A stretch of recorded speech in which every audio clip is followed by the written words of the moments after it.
नमस्कार शेतकरी बांधवांनो, तर स्वागत आहे आपल्या या यूट्यूब चॅनलवर। राज्यभरातील बळीराजासाठी आज एक अत्यंत महत्त्वाची आणि आनंदाची बातमी आम्ही घेऊन आलो आहोत। जर तुम्हाला नमो शेतकरी महासन्मान निधी योजनेचा 8वा हप्ता मिळाला असेल तर आता तुमच्यासाठी पुढची मोठी आणि महत्त्वाची अपडेट तयार आहे। राज्य सरकारने 8व्या हप्त्यानंतर आता 9व्या हप्त्याची तयारी सुरू केली आहे। पण हा हप्ता नेमका कधी जमा होणार, तो इतक्या लवकर का येत आहे आणि ज्यांना अद्याप 8वा हप्ता मिळालेला नाही त्यांनी काय करावे, या सर्व प्रश्नांची उत्तरे आज आपण या व्हिडिओमध्ये पाहणार आहोत। हा व्हिडिओ शेवटपर्यंत नक्की पहा, कारण अर्धवट माहितीमुळे तुमचा हप्ता थांबू शकतो।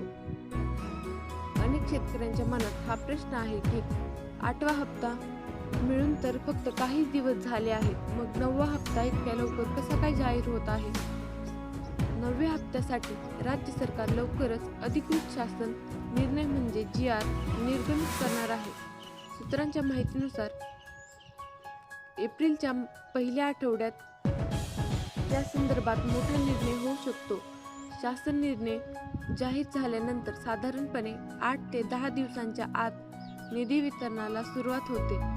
15 एप्रिलच्या आसपास राज्य सरकारकडून अधिकृत घोषणा होण्याची दाट शक्यता आहे। या हप्त्याची रक्कम नेहमीप्रमाणे 2000 रुपये इतकी असेल, जी थेट तुमच्या बँक खात्यात जमा केली जाईल।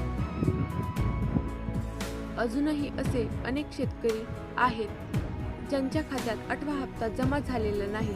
त्यांनी घाबरून जाण्याचे काहीही कारण नाही। सर्वात आधी तुमचे बेनिफिशियरी स्टेटस तपासा।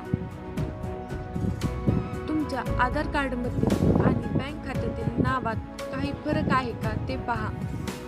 तुमचे खाते DBT म्हणजे डायरेक्ट बेनिफिट ट्रान्सफर साठी सक्रिय असल्याची खात्री करा। जर या सर्व गोष्टी व्यवस्थित असतील तर तुम्हाला 8व्या आणि 9व्या हप्त्याचे पैसे एकत्रित मिळण्याची देखील शक्यता आहे।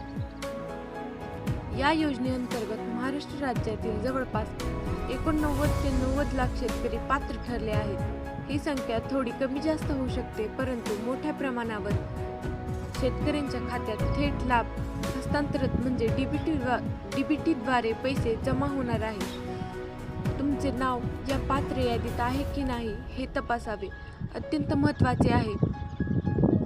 जर तुमचे eKYC पूर्ण नसेल किंवा बँक खात्याला आधार लिंक नसेल तर 9व्या हप्त्यापासून तुम्ही वंचितही राहू शकता।